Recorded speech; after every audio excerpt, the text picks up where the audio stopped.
This is a specific message for S and L. I used to work with you. One of you was the treasurer for a nonprofit. You were on the board. The other one was my colleague. We were identified as co directors. At some point in time, we had a parting of ways. I gave you a letter of resignation. I explained why.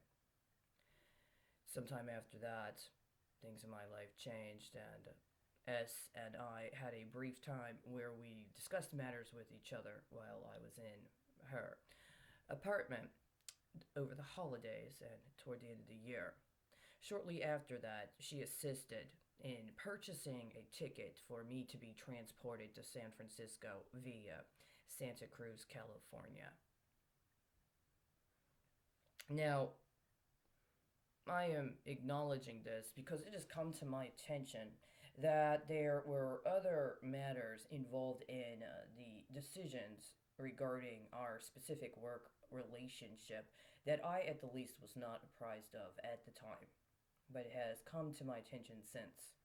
And whatever our political disputes might have been about the matters at hand, which I acknowledge are probably the most provocative and high risk that anybody can be involved with, including in a military context, but with the understanding that we were not military.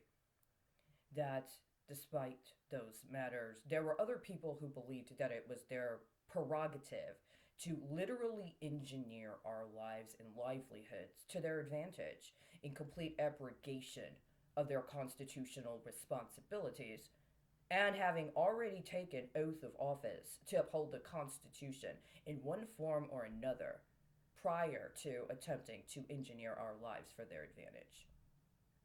Regardless of what my political differences are with you, you have a right to protect yourself and you have a right to seek support in a manner that helps to preserve your dignity and that assures against any defamation or attempted extortion into cooperating with criminal activities.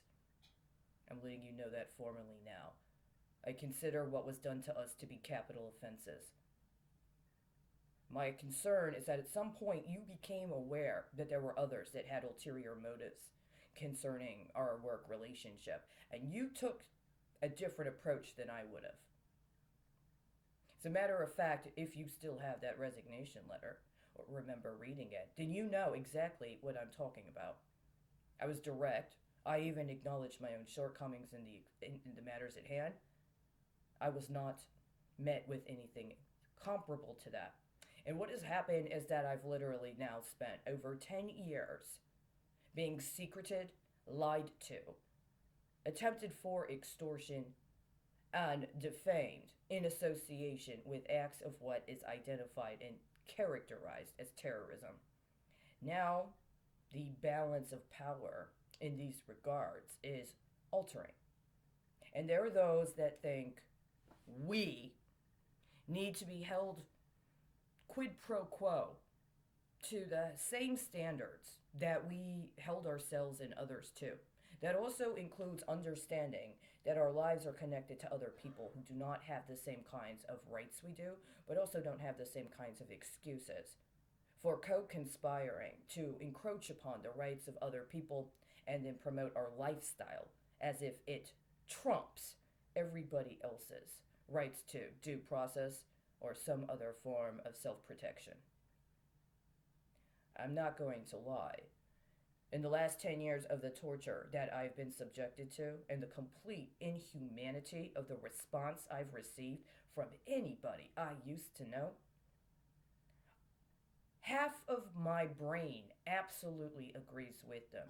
And not only that, but in remote capacities.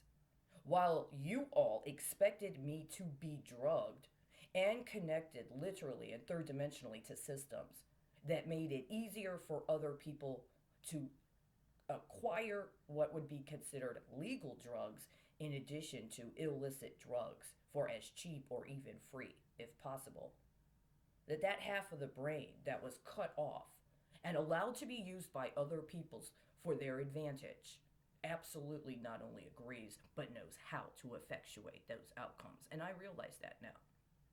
I can't pretend I don't. I can't say it's confidential and then just derivate it through patient notes that some therapist or some masters in their respective program would be able to write their own report on from a particular kind of perspective to make a justification for also psychologically, socially, and politically engineering other people with absolutely no accountability. But somehow, once I got myself off drugs and spent years being electronically tortured, including with an awareness of concurrent events that were acts of murder and terrorism in other countries, including while having to be subjected to this masquerade in this country that people that were ostensibly fighting for or trying to promote a political agenda for their civil rights were profiting off of the massive hyper exploitation of people in other countries, including people that would otherwise in this country be identified as their demographic. I've been able to tap into that part of my brain that I was not supposed to tap into again. And I don't want that. I don't want that for me. I don't want that for you. And I don't want that for them anymore. You understand? Whatever else has happened, I've known and you knew by knowing me. You knew I knew.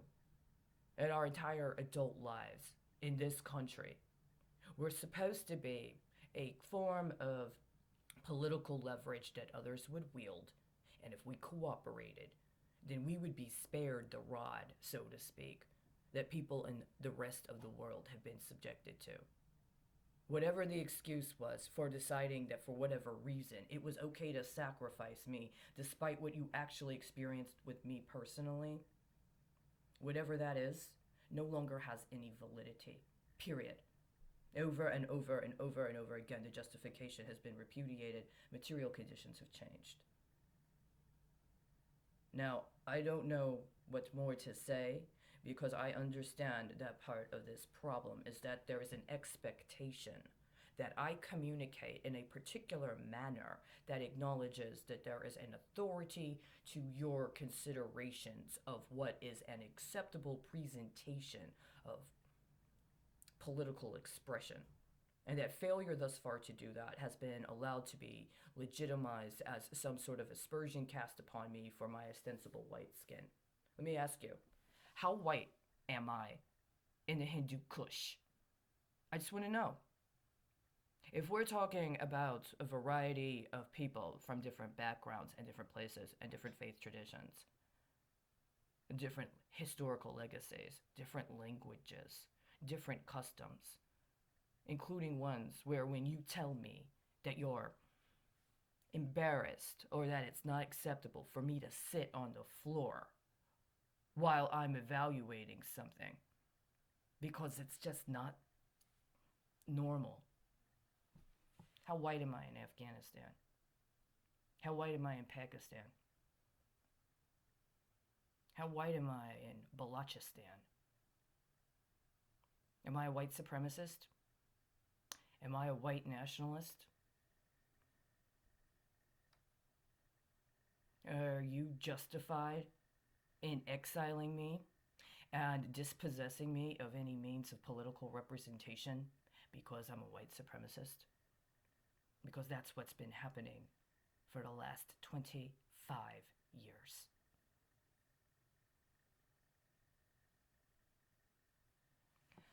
I don't agree.